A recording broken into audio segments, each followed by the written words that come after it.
So, yeah. Well, it's flammable at over 4% mixed with oxygen. And the problem with the forever chemicals, it can be recycled infinitely.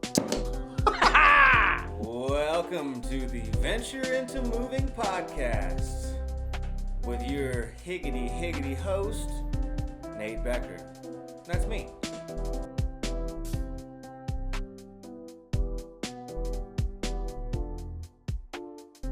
Well, Kevin from Hydrobliss, let's just get into it and chit chat.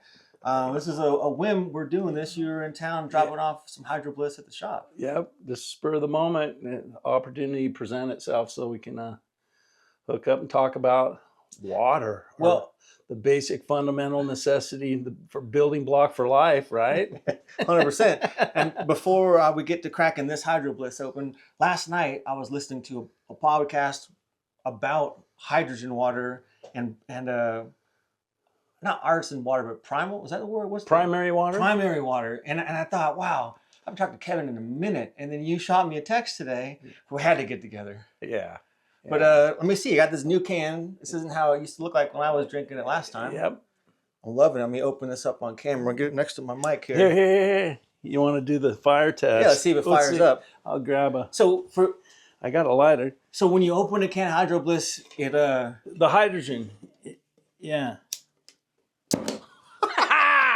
What? Isn't that crazy? That's because it's got a lot of hydrogen. It's the highest level of hydrogen and ready to drink. Is that like the hydrogen bomb? Water. Yeah.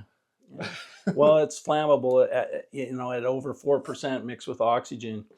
And then actually if it's above like 98% pure hydrogen gas, it won't light. Why? Because it needs oxygen to light. Oh, of course. And so that's the trip about hydrogen, and water, because most people think water is just like already got hydrogen, right? Or who even thinks what it has? It has, the H is hydrogen? Yeah, it's like, yeah, right. No. So it's, two hydrogen and oxygen makes water. That's the matrix of water. Well, we take brand new water, deep earth generated water that's never been used before, down here out of Summer Lake. Here in Oregon? Yep, in Oregon, made in Oregon. And so it's never been exposed to atmospheric contamination. It's never seen the light of day. It's never been, it can't be polluted. So it's brand new. Juvenile water is another name for it. Juvenile water, primary water, brand new water, and that's what we need. We deserve to drink this. I'm not, I've been seeing you for a while now. I know. If we had a choice, I think most people would rather consume something that hasn't already been used. Yeah. So what do you mean by contaminated? I heard that sunlight contaminates hydrogen, or no. Because it's never seen the light of day, and it goes straight into the can without ever seeing the light of day or being exposed to the atmosphere. So it's artesian. So it comes up, we tap it from about 5 feet down in the casing. It's well protected. And that way you're guaranteed. Light can trigger bacteria. It could trigger certain things in the water, and if you leave it out. But sunlight also purifies water too. Yeah, I was going to say. So that's why people use UV light on it. But it kills the water. So it's still living water coming straight from the plant. Yeah. Yeah, I like it. All our guys at High Ground like it too. You bring it on by. I know. Well, it's a lot of people like they say, doesn't water already have hydrogen in it? Yeah, it does, but it's bound up with an oxygen molecule, and that's the matrix of water. Then we, through a proprietary process, infuse a whole lot of extra hydrogen gas, which is two H's, H2. So you got H2O plus infused with H2 in between all the water molecules. And so since hydrogen is the smallest, lightest, most abundant element in the known universe, it's the number one element on the periodic table. It takes like 100 billion hydrogen molecules to make up the width of a strand of hair. So it's invisible to the naked eye. But if we were to pour this into a glass, you could see the bubbles. So if you see a hydrogen bubble, that's like millions of hydrogen molecules and just in that one little tiny bubble. Okay. So why does that matter for your body though? okay, so since it's so small and it's neutral, it can go in and it donates itself, the hydrogen molecule donates itself to a free radical, which is, there's two different types of free radicals. There's cell signaling free radicals, and then there's the reactive oxygen species, ROS free radical, which are the dangerous ones that are created in our body even by thinking. Wait, free radicals are bad? That sounds pretty cool. Well, right? There's free radicals that we need, like nitric oxide and superoxide dismutase, and these are cell signaling molecules that operate our body, that regulate our homeostasis and do what we need to do to get through our flesh day. sack every Yeah. day. So yeah. But the reaction oxygen species free radical is dangerous, right? It shortens telomeres. It creates inflammation, which we all know that inflammation lead to chronic inflammation leads to disease. I've always noticed that Hydrobliss, or I guess this is the only hydrogen water I've never known I've drank about. It definitely helps with inflammation. Yeah, it's like better than aspirin, right? Or whatever. Well, and it does. And as soon as you drink it, like as soon as it hits your lips, if you drink it, we suggest you drink it in 5 minutes or less, because the hydrogen gas will come out. Or if you let it sit on the counter, say you just open it at room temperature, open it, and let it sit there for 2 hours, you'll have a half-life. Well, you'll lose about half the hydrogen in 2 hours. Riddle me this. Could I just put a nostril over it and sniff the hydrogen out? Well, yeah, that's like that stuff that you saw light on fire. Yeah. You could huff that. A lot of people do. Oh, really? The people that really, So it's so wild that hardly anybody knows about hydrogen, because like I buy that lettuce that that has the roots on it in the grocery store. Yeah. I dump that water out when I get the lettuce bunch home, and I'll put a little bit of Hydrobliss in there on the roots, stick it in the fridge, and then maybe 2 weeks later, I'll dump that out, put a fresh batch of Hydrobliss in the bottom on the roots, and I can keep that bunch lettuce in my refrigerator for a year. So all we need is a natural aquifer like you, and we're good. No, well, it's the hydrogen. The hydrogen is the main mechanism that promotes all the. There's over 200 different disease models that's been shown to help and attenuate. I mean, it's absolutely a no-brainer once you figure out all the things that hydrogen does, because I mean, it's the master regulator molecule. It regulates homeostasis. So but it's not a magic bullet. And it's very subtle, but it's super sustainable. It's like most of us want to drink something or take something where our heart just practically jumps out of our chest. Oh, it's working. I'm sweating now. It's got to be good. That's what I'm into, baby. It's got to knock me out. Right. Well, so this is very subtle, and the other thing is it's 100% safe. There's no side effects. There's no downsides, and so it's win-win-win. What if I get addicted? Well, you can quit. Quit anytime I want. I've quit before on purpose. Of the hydrogen water? Yeah. So the funny thing about hydrogen water too is once you pulse your body with hydrogen water for, say, like we have a hydrogen Hydrobliss 4-day challenge where you drink 3 cans a day for 4 days. That's 12 cans in 4 days. And then kind of take notes of how you feel, your joint level of joint, your inflammation levels, your cognitive function, even your vision, your hearing, all of it. And just be conscious about how you feel throughout the day, your energy levels, especially like if you're dragging towards the end of the day, 3:30, 4 o'clock, it's getting to be quitting time. and you're like, man, I'm just gonna go by the drive-through to get dinner. I can't cook tonight. I'm Big like, Mac and a Red Bull. drink a hydrogen water down, and next thing you know, you'll be in cooking a 5-course meal. You'll go, I got this. All right. I can do it. Yeah, right. I'm into it. Well, a lot of this podcast is about how you did it as a small business and what your process from A to Z. Take us back to the early days. Like, right. When was the first? When did you know, hey, this water is hydrogenated? I'm living here. Did you buy it that way? Or? Yeah. It is a long story. I've been at this for 15 years, and we've been incorporated as a benefit corporation since 2016 now. Mm-hmm. And I started out. There's the saying: you get on an airplane. If you ever rode on an airplane, mm-hmm. and the oxygen masks fall down, and they say, put your own oxygen mask on first before you try to help anybody else. Okay, that makes sense. It's like, hey, look, you're not going to be any good until. So I was living in the valley at the time, and I was drinking municipal water, and it was just, I just knew it wasn't good. It had a lot of chlorine in it and stuff, and it didn't taste good. And I grew up on a farm, and we had a well, and the water tasted different. I was like, okay, look, cool, but I still didn't know what was in it, mm-hmm. right? Well, so.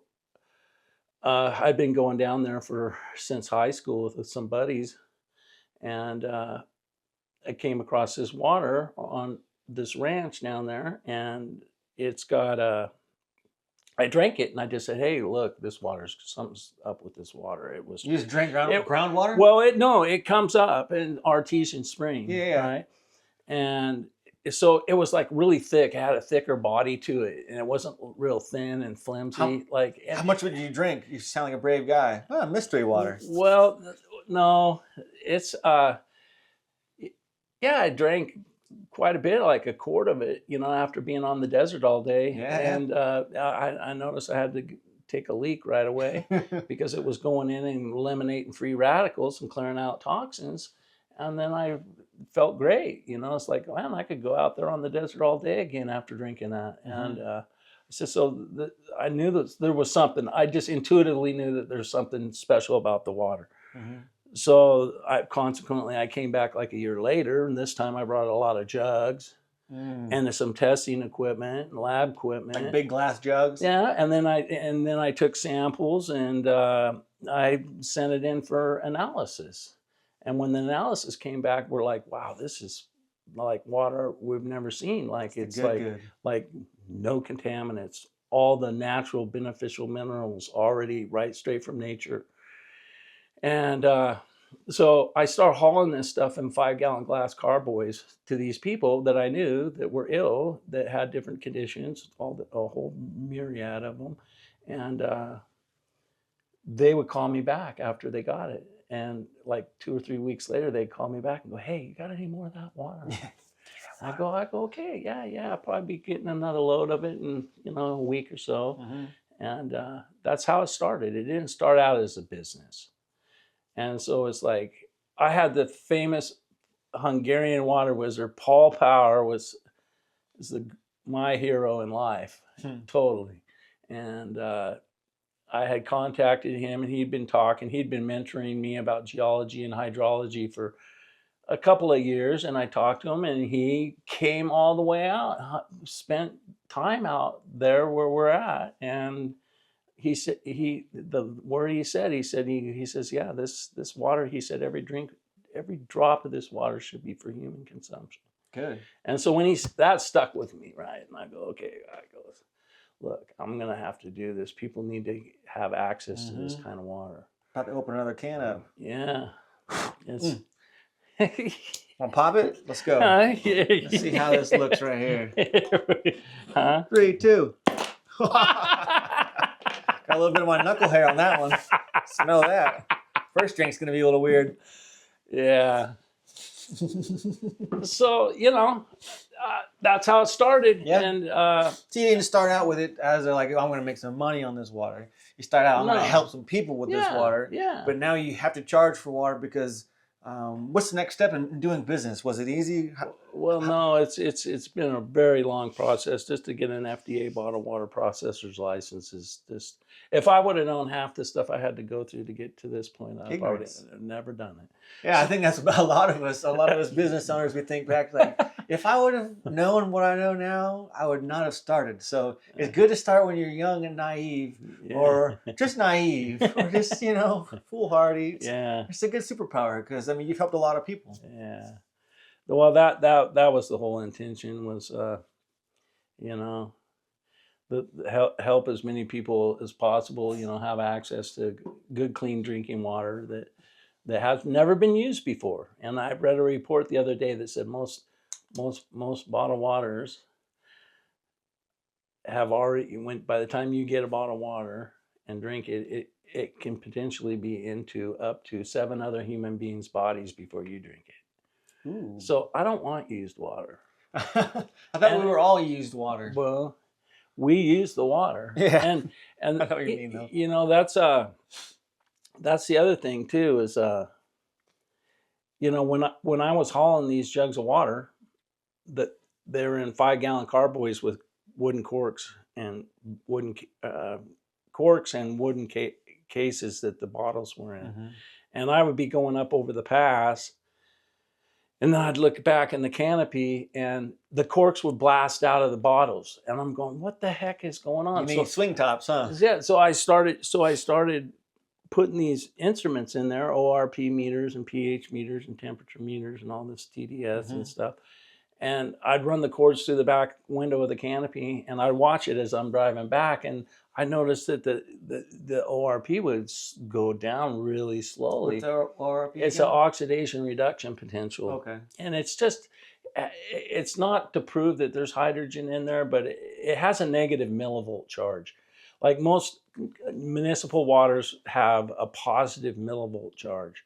Like some of the really bad ones are, you know, up 600, 700, 800 millivolts positive charge in the water. So what does that mean? Because I'm in 5th grade. Yeah. So what it means is if you can get, because our like, okay, you know, grounding, you know how they talk about grounding, you go out and stand on the earth, touch bare feet, touch grass. You're discharging all that positive into the ground, into the negative. ground. Yeah, it's like a battery on the terminal battery. So it grounds you. So now you're not, you know, it makes you calmer. You get a better, you know. So that's basically like this is so being a negative 680. So it's grounding. It is grounding.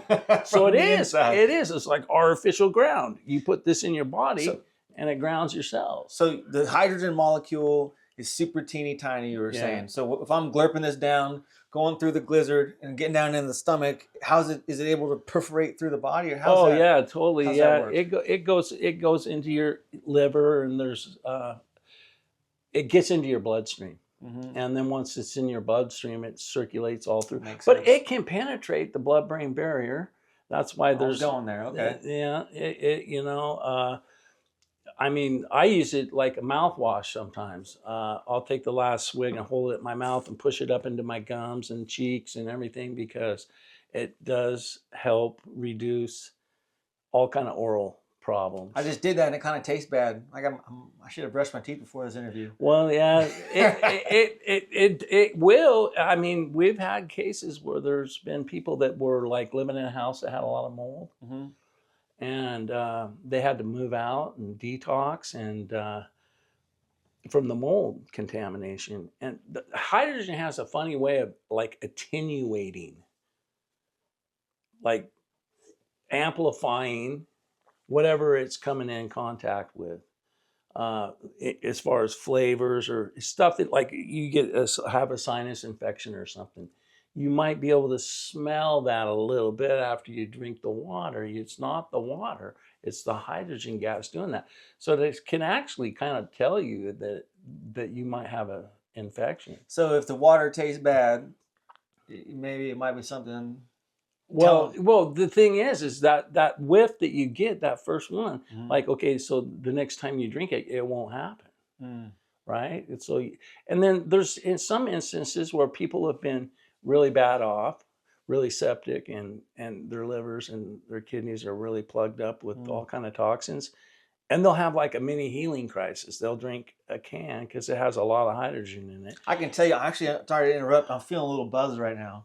I'm not even kidding. Like, I feel a little rushy. Like, well, if you, yeah, I drank that one kind of fast. I'm halfway through this one.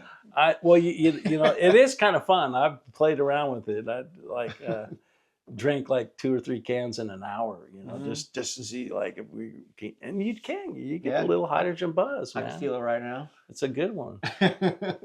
So you went, you're putting them in 2-gallon glass carboys. Yeah. Corking them up, doing that test you were saying. Yeah. And so I didn't know what was going on. I'm like, what? And so I got on the internet and I'm just searching for days as like, what, you know, so obviously there was some kind of gas in there. Well, there was hydrogen gas in the water, a small amount. Oh, yeah. So you didn't know for sure before then. So I came across Dr. Tyler LeBaron's website, like, you know, 2016 or 14.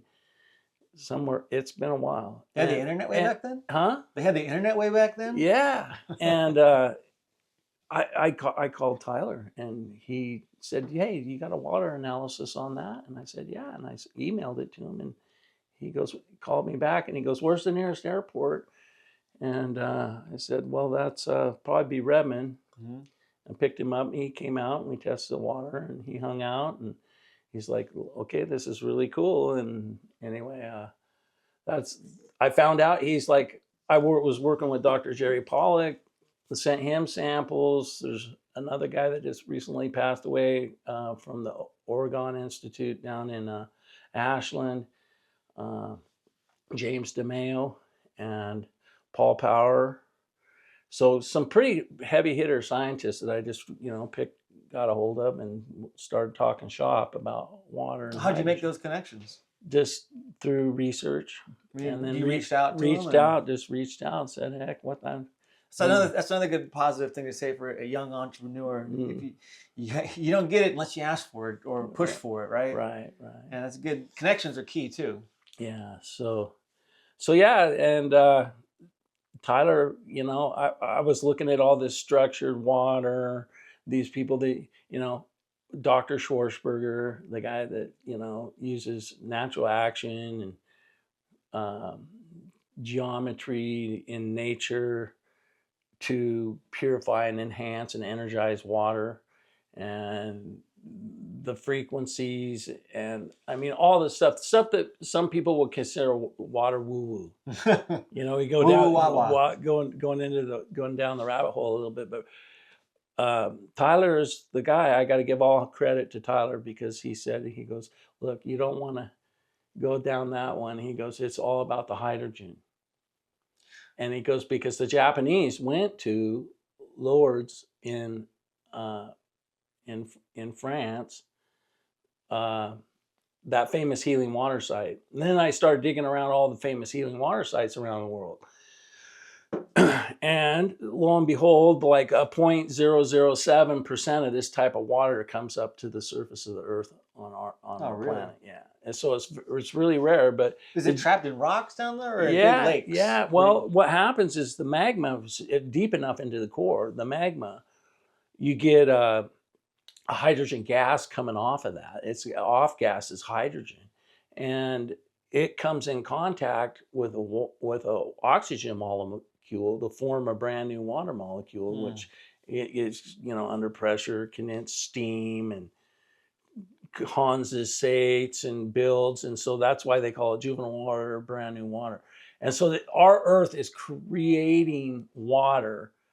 No one's ever told me that before. Yeah. And they all talk about the atmospheric cycle. Okay, it rains down, it goes into rivers and streams and aquifers, and the snow melt goes down and it disappears and goes into underground lakes and aquifers and all kinds of stuff. And anyway, so the planet, if you look at, usually this kind of water comes up on a fault line, somewhere where there's been a giant fracture, like on the Earth's crust. Yeah, like a crack through. Yeah. And that's spot where it can finally get out. It finds its way. Yeah. It finds its way because it's constantly being created. Yep. And if you were to really measure the planet, the thing is expanding. And then if you start thinking about, well, look at all the water on the surface of the earth. We've been, some of these juniper trees can drink 300 gallons of water in one day. Yeah, they're real jerks. I mean, they drink just the plant life alone. And then we live in that symbiotic relationship where they need our CO2 to yeah, convert. but the junipers kind of take too much. Like, you guys need to chill out, buddy. Yeah, they are. They're the drunk uncles they of the are, party. They are. They definitely are. So, but that just goes to show you, how much water actually gets used. And then we're using water companies, chemicals, they're washing. Water is a solvent, basically. Okay. And it doesn't matter what you put in there. You could put a diamond in there and water will eventually dissolve it. It might take 10 million years, but it will. And so that's how we're talking about primary water being created constantly. I didn't know what that meant, primary water. I mean, well, back in the day, it wasn't so bad. But now we have so much industrial pollution, circumnavigating the whole planet. Mm-hmm. I mean, there's, apparently now there's microplastics in the air even, or nanoplastics. Oh, I'm sure. And I mean, it's everywhere. So to be able to get access, so you either got to take some surface water or aquifer water or something that's already been exposed to the atmosphere that could have, radionuclei and tritium and all kind of thing in it. Who knows what. Mm-hmm.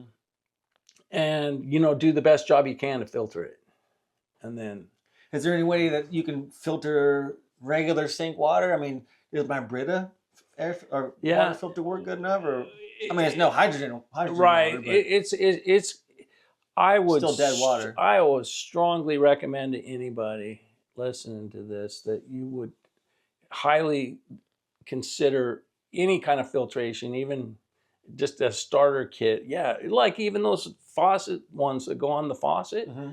I mean, anything's better than nothing. Okay. Because it is subpar.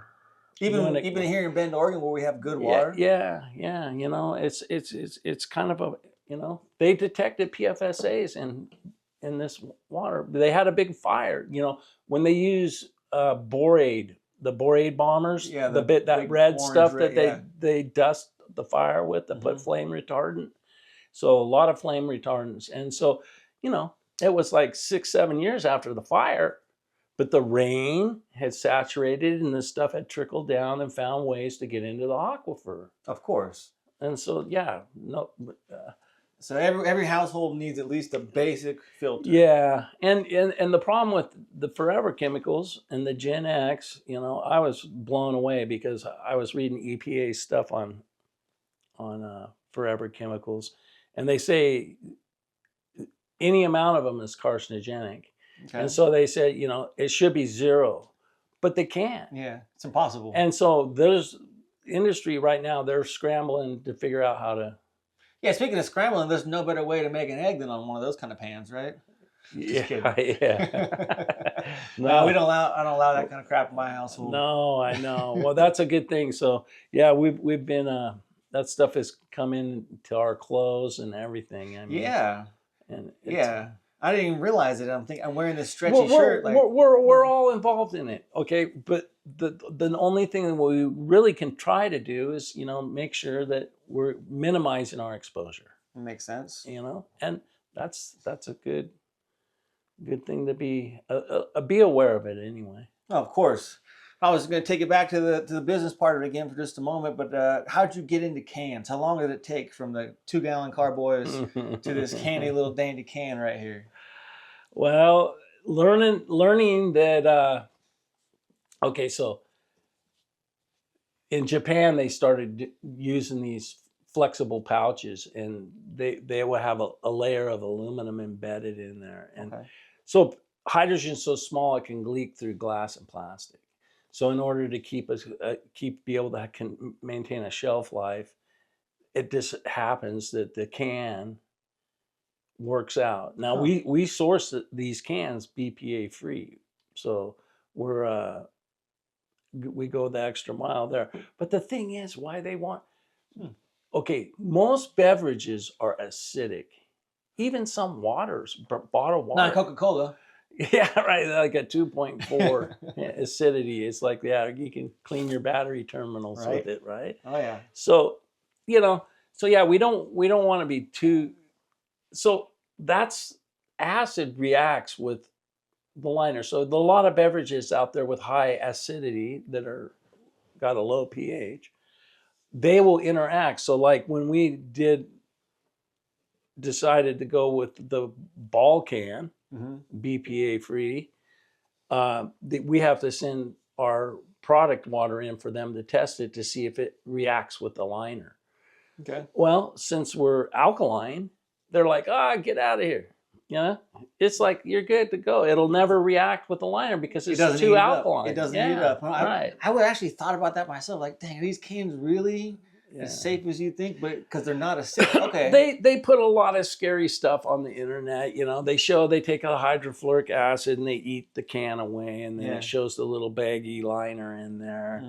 And okay, with anything heat over, anything over like 80 degrees, now you might start releasing something out of the liner. But the can companies, the people that make the liner, have been listening to the public. They're crying out, hey, no BPA, we don't want that. So they've been pretty good about it, and there's hardly any BPA liners out there left. Okay. So the old thing then. Yeah, and they're coming out with better liners all the time that are like plant-based resins. Interesting. Yeah. Like a hemp liner or something like that. That would be the ultimate, probably, something like that. Yeah. Well, we got to start getting into that kind of business. Something that's not, doesn't leach when it gets too hot. And that makes sense. Well, you just did a rebrand? Yeah. I'm looking at the can, Yeah. Well, it started back, it was like 2015 when I canned my first. So I knew I was going to go with the pouch. A couple other companies went with the pouch. Yes, that's working, but they still have this little plastic spout on top of the pouch. And that will lose hydrogen. The hydrogen will go in over time. And so I went to Kaiser Couch out at the Stop and Go. Okay. And he, at the time, was doing the growler guys. Oh. And you could go in there and buy a can and a lid and fill it up with beer and can it right on, which was kind of cool, and it was a good business. So I told him, I go, look, Kaiser, will you let me come in here and use your setup? I'm going to buy 200 cans from you. He canned it up, dude. And he said, I'll come in at like 5. So, before it gets busy, right? And I'll get in and get out. And he says, cool, sure, come on down. And he was totally cool. And so that's the first time I was canned hydrogen water right in his shop. Yeah. And then I took that stuff home and I saved it. And I saved a bunch of it. And I drank it. I tested it. And I measured it every year. And I kept cans for 5 years. And I remember opening up the last one on the 5th year anniversary and popping that, and then immediately measure the pH, check the hydrogen level, pour some in, measure the hydrogen. And after 5 years, we had less than 7% loss in hydrogen. Oh, wow.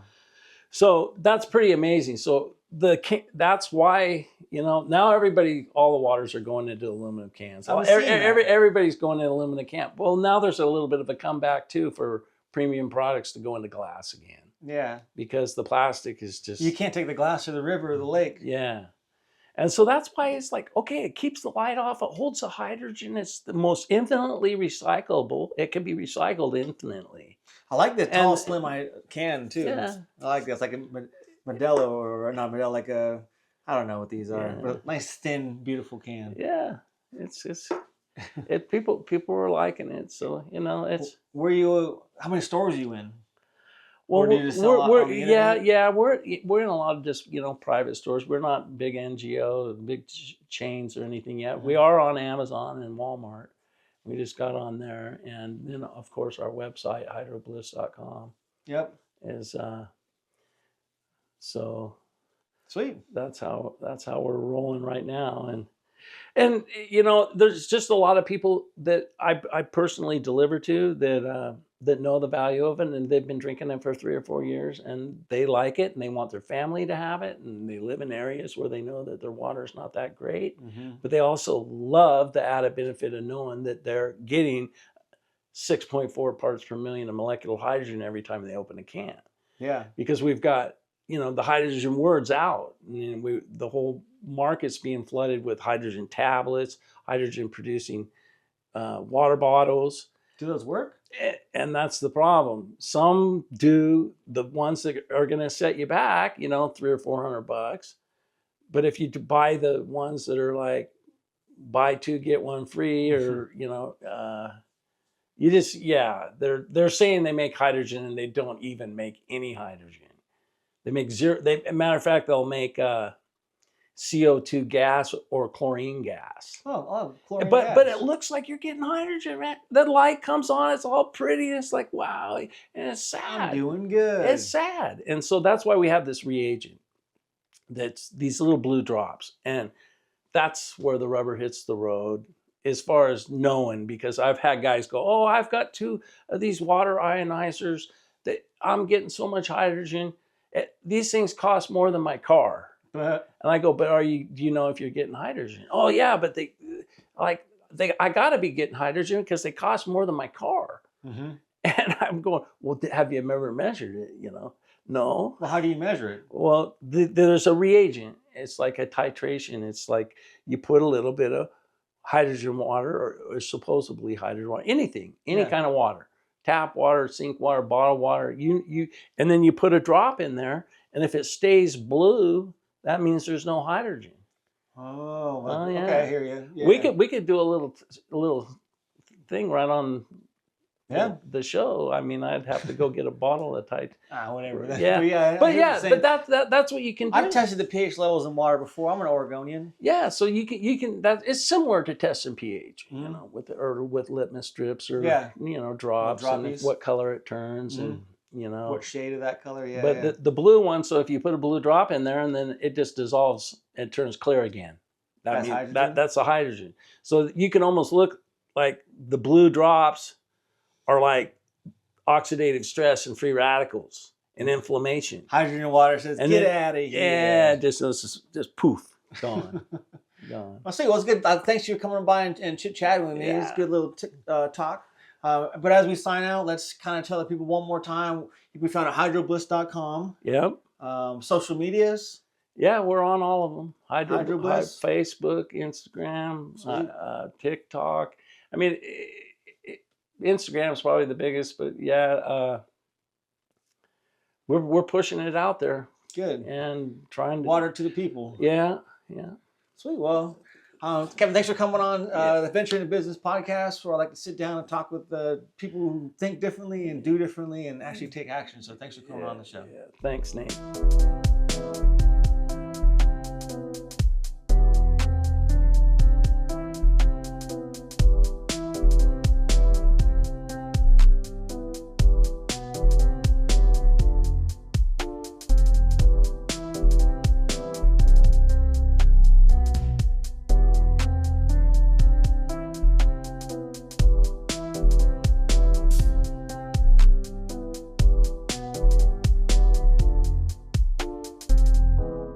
You could huff that.